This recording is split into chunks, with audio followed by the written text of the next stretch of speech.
Welcome to this week's Ask Charlie, to my kitchen and to sourdough. I love baking sourdough and I thought in today's video we could talk all things sourdough. I have made sourdough for quite a few years. It's pretty much all we eat as a family. I very rarely buy shop-bought bread. Sourdough is so much better for you. There are 3 ingredients: flour, water and salt.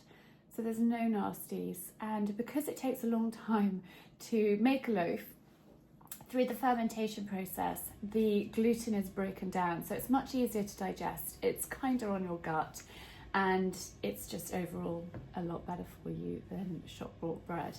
This is a loaf I baked yesterday and we enjoyed some of it for breakfast today. This is just a white loaf. I make all sorts of different loaves, but I think when you're starting out, white is probably easiest to manage, to master that first, and then you can get on to other things. Now this is my sourdough starter. I love weck jars because the lid just rests on top. You don't want it to be a tightly fitting lid, you want it just rested. So a saucer and a jam jar is perfect if you don't have a jar like this, but it's time to feed my starter. So I thought we would do that first together. So my starter I just feed with white bread flour, strong white flour. This is actually from our local mill, Burton Mill, which we're so lucky to have locally milled flour. And I use digital scales that don't turn off, because you don't want it to turn off when you're halfway through and you don't know what the measurement was. Sourdough isn't a guesstimate game. You need to be quite precise when you're feeding it because you want to have an even ratio. So I'm going to add 30 grams of flour into my jar. Now I have created a couple of years ago my Sourdough Masterclass, and I'm going to leave it linked in the description of this video. So if you would like my PDF notes and step-by-step video tutorials with me holding your hand through every step of making sourdough, then that is linked for you. I've had such amazing feedback from hundreds of people that have actually taken it, and they've messaged and said, Charlie, thank you, I've now finally mastered the art of sourdough through your masterclass. So today's video is just a bit of an overview in sourdough, but if you would like to learn exactly step-by-step how to bake sourdough, that is linked in the description for you. And then I'm going to add 30 grams of water. Make sure that you use filtered water. And then mix that together. This process is called feeding your starter, and you want to feed it before you make a loaf. You want your starter to be active, bubbly and ready before you start making your loaf. You can't just get your starter and make a loaf from it. It needs to be active and ready. So that is a really important first step. So I fed my starter, and then this evening I will start making a loaf with it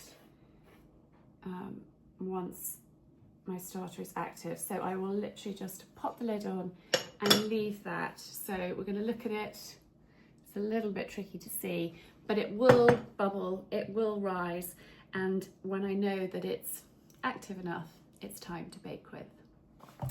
So some of the essentials when you're making sourdough is a baton, and I use a lined one. Rice flour, really essential, and the great thing about rice flour is it's not absorbed by your loaf, so it is really good for lining your basket and for making sure that it doesn't stick. And then I use these, similar to a shower cap, but these ones are quite robust, so they're going to last. You're not going to, this will last a long time, and you're not throwing things away. So you can use cling film, but I find a reusable cover like this brilliant. And I would rather use something that's plasticky because I want to get a little bit of condensation, a little bit of sweat under there, and that I think helps your loaf prove and it just rises better, I think, with the plastic. So that is why I use that. So digital scales, we've talked about that. Filtered water, absolutely essential. It needs to be room temperature filtered water. And then obviously your starter, which you need to feed and nurture. A couple of people have said to me, Charlie, it's a little bit like a Tamagotchi, you know, that you need to feed it and look after it so you don't kill it and keep it well and healthy. And yes, it is. Actually, I find it really easy. You can pop it in the fridge. When it's in the fridge, it's not activated, and then you take it out, let it come up to room temperature, feed it, bake a loaf with it, pop it back in the fridge.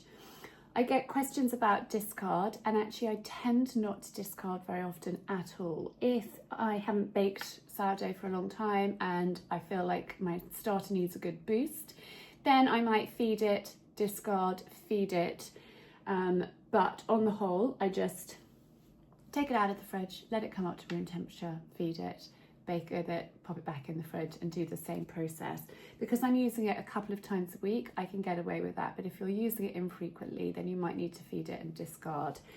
And you know, perfect things for using your discard is maybe cookies, muffins, pizza dough, things like that, where you don't need active sourdough starter, but you can add the discard in.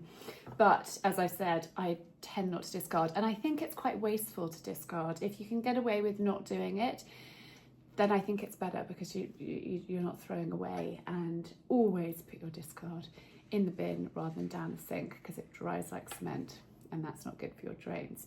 So I think some people make sourdough very, very complicated, and the method that I teach through my masterclass is really straightforward. I was bottom of set 6 maths at school.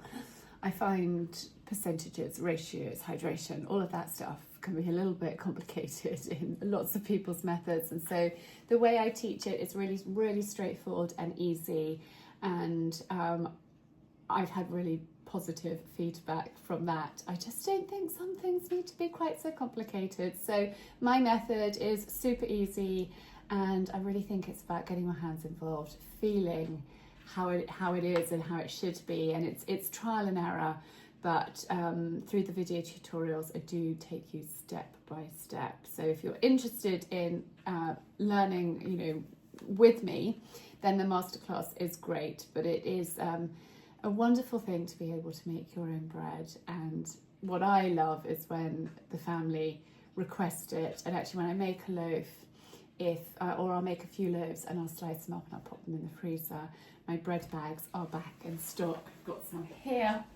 So I slice it up, I've got my bread knife hanging here, it's branded with Ask Charlie, and I'll just slice a loaf. I mean, that one I'll keep out for a few days, but if I know that we're not going to get through it and use it, then I'll pop it in the freezer so it's on hand for anyone that wants a slice. But these bread bags are brilliant for keeping it in, and again, just trying to avoid single-use plastic as much as possible. So anyway, thought I'd just share those with you. And I just don't think, as I've said before, I keep banging on about it, I just don't think it needs to be quite so complicated. And I get overwhelmed when I hear like the maths and this and that, and I'm like, whoa, straight over my head. Keep it simple, keep it easy, and that is how I make sourdough.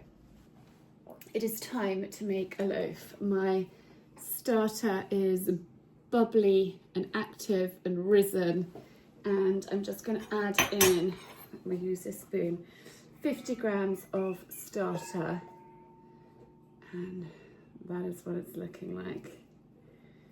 So we'll just weigh that carefully out.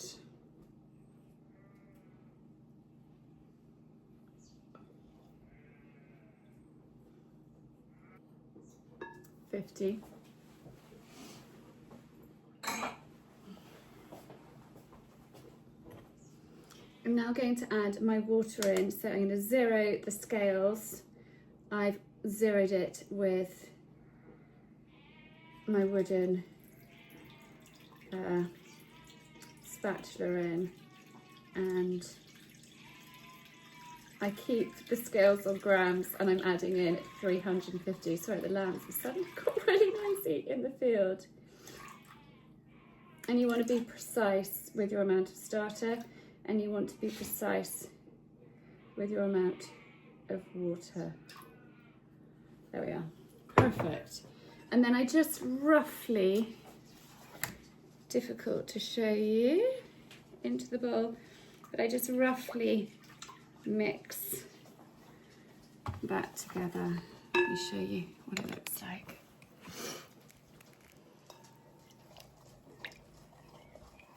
Like that. Okay. So keep your bowl on the scales. Decide what type of flour you're using. I'm just going to use white and 500 grams of white flour. So zero your scales and add in 500 grams.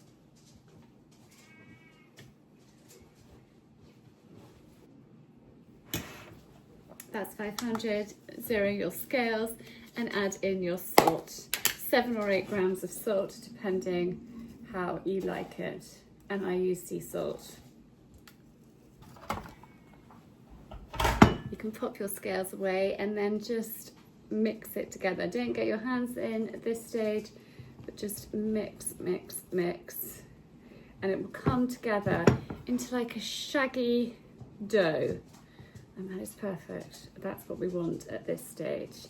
And then by doing the stretches and folds, it will change texture, and that's how you'll know when it's ready to leave to rest.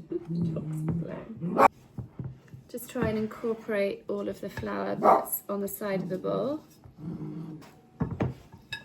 And there you've got this shaggy dough consistency. That is exactly what we want. So I'm going to just scrape that off my spatula, cover it and leave it for 45 minutes to an hour. I tend to leave it for an hour, and I know this might sound ridiculous. Penny, Florence, stop that. I know it might sound silly, but I try to do it on the hour. So I'll start this process at say 5 p.m. and then I'll do stretches and folds at 6, 7, 8, then leave it, go to bed, and then in the morning, 7 a.m, I will take it from here and pop it into its basket. And I just find it slightly easier that way. Obviously you can set a timer, obviously you can do it whatever time suits you. That's just the way I do it. I just find it easier, and then I just remember, oh yeah, I need to do my stretches and folds. Because it's quite annoying if you get into bed and you realise that you haven't done enough sets.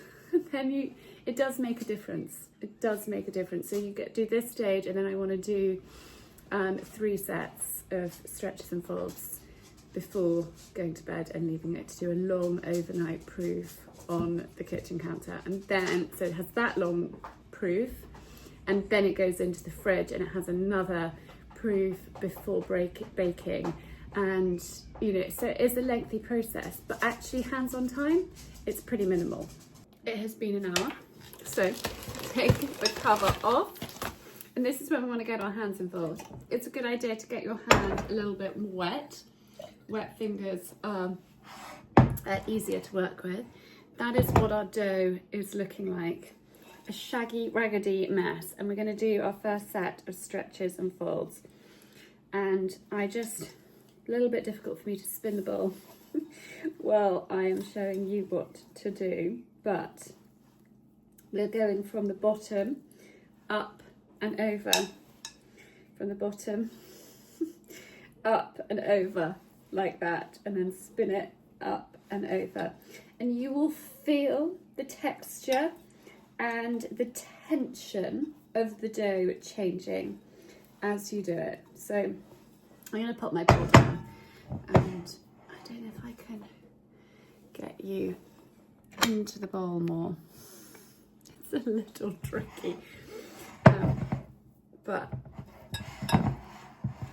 and you want to do this for literally a minute, and then cover it back up and leave it for another hour and do exactly the same thing. So I'm not going to show you this again because it's the same principle.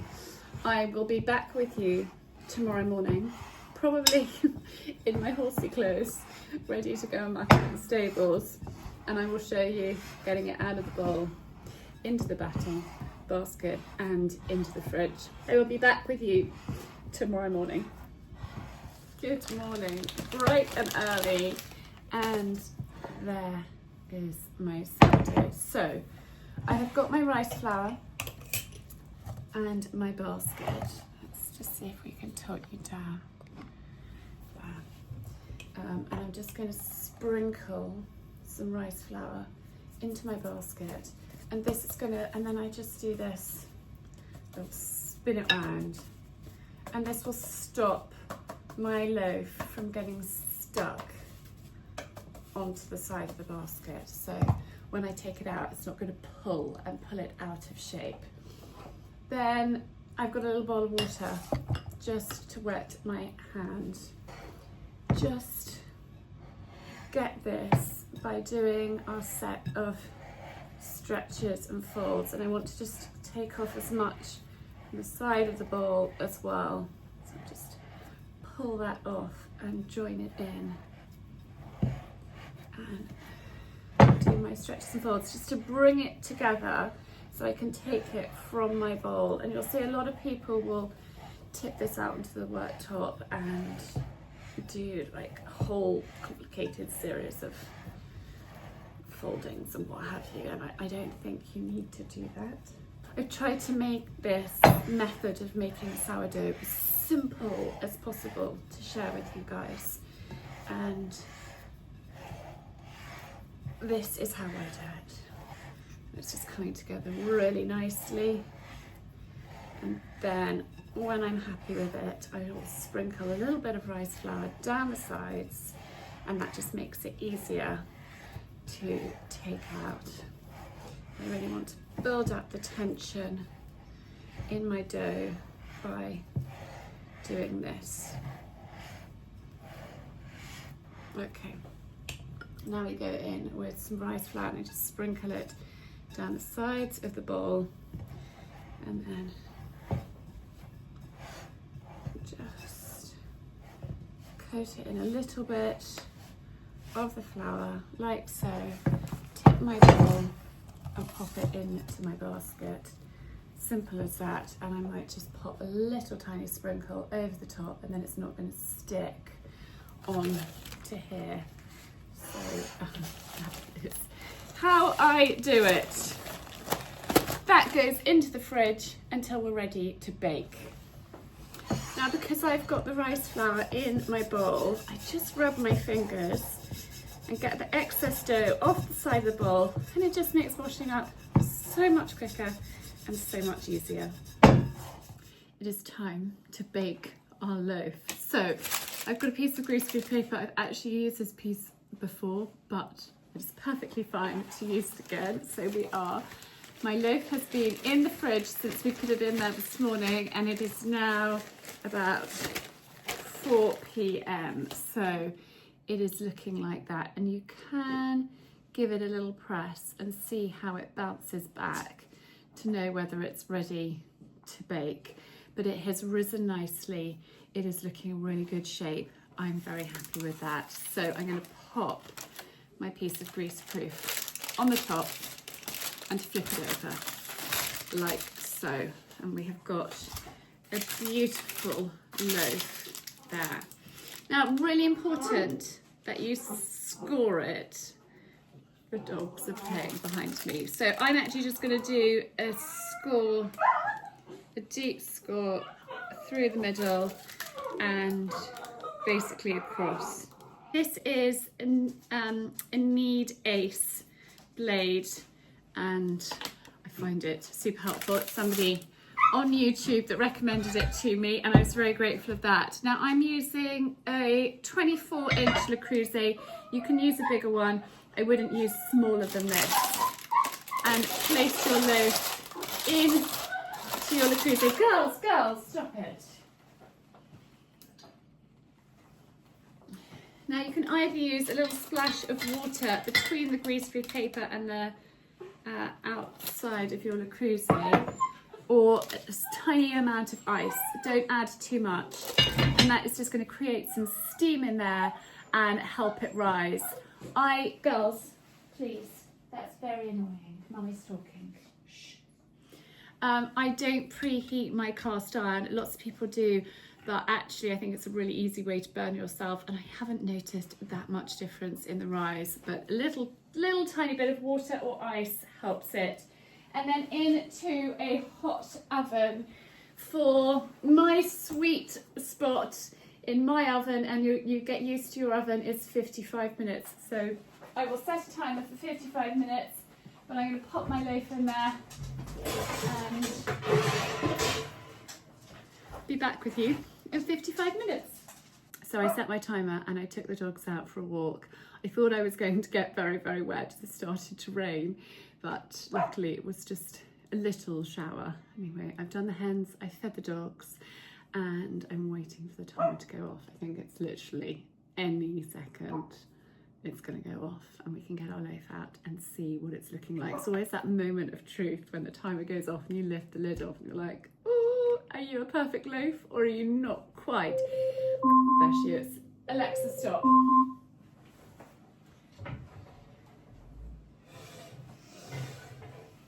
So here we are, moment of truth. Lid off. Oh, she's a good one. She's a good one. And sometimes I'll take the lid off and leave it, put it back in the oven and let the top just crisp up. But I have found 55 minutes with the lid on is the perfect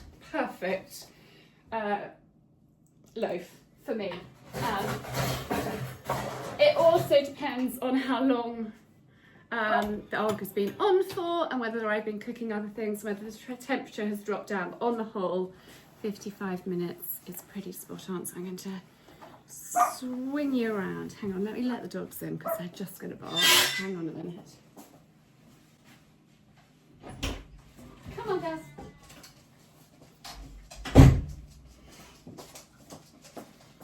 And very carefully, I have asbestos fingers, I'm going to lift my loaf out to show you. Now often, if the room is really quiet and I'm by my Le Creuset, I can hear it sort of crackling and still cooking inside. So you want to let your loaf sit, and I'm really happy with that. That's a really lovely loaf. I could have done my scoring a little bit better. I think I need to change the blade in my my knife and just get it a little bit sharper, a little bit crisper, and that would make it really perfect. But I'm really happy the way that has risen, and the colouring of it I'm really happy with. So I think that's going to be a really great loaf. You want it to settle. You don't want to cut into it too quickly. And if you do, it can be a little bit doughy. It just needs to cool and just rest. So I actually will leave this until tomorrow morning to slice into rather than going for it now. It also is quite difficult to slice when it's really, really fresh. It's actually much easier. This is 2 days old. And this is much easier to slice. In fact, let's slice it now. Than when it's really, really fresh. So dogs are now drinking, wandering around. It's all happening in the kitchen. These are available on my website. They're marked as pre-order, but I do have them in stock, but they come in and out of stock quite quickly. But the manufacturer gets them to me quite swiftly. But you can cut really beautiful slices with this knife. Look at that. And you can cut them much thicker. You can have a big wodge if you want, or you can go really fine. And I will actually, I'm going to slice this all up, pop it in one of my bread bags and pop it in the freezer because I've got a fresh loaf, and so this one can go into the freezer. I really hope that you've enjoyed this week's how-to all about sourdough. It really is so much better for you, and once you've mastered it, you will be happily baking loaves for years to come. If you would like my sourdough masterclass, I will leave it linked in the description of this video, and it takes you step by step through how to make your own starter from scratch and then how to use it and master the art of sourdough making yourself at home. But I hope that this week's video has given you a few tips, a few ideas, and gets you confidently making your own loaves of sourdough in your home. And do remember to subscribe to my channel. On a Tuesday I have more of a how-to video, and on a Friday I have a vlog of what I've been up to that week. Anyway, thanks so much for tuning in, and hopefully I'll see you on Friday with this week's vlog.